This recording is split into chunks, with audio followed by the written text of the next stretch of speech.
له ابي هريره رضی الله تعالی عنه څخه روایت ده له رسول الله صلی الله علیه وسلم نه روایت کوي چې وی فرمایل ایمان څه له پاسه اویا څانګې لري او حیا هم د ایمان یو ښاخ او څانګه ده.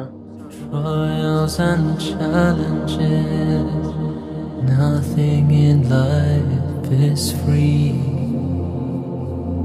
My Lord, show me right from په بل حدیث کې له انس رضی الله تعالی عنه څخه روایت ده چې رسول الله صلی الله علیه وسلم فرمایلی دي که پر تاسې داسې حبشي غلام مشر وټاکل شي چې سر یې لکه د ممیز دانې غوندې وړوکی هم وي وینا یې واورئ او پیروي یې وکړئ.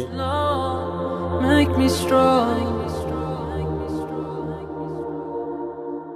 I know I'm waiting, yearning for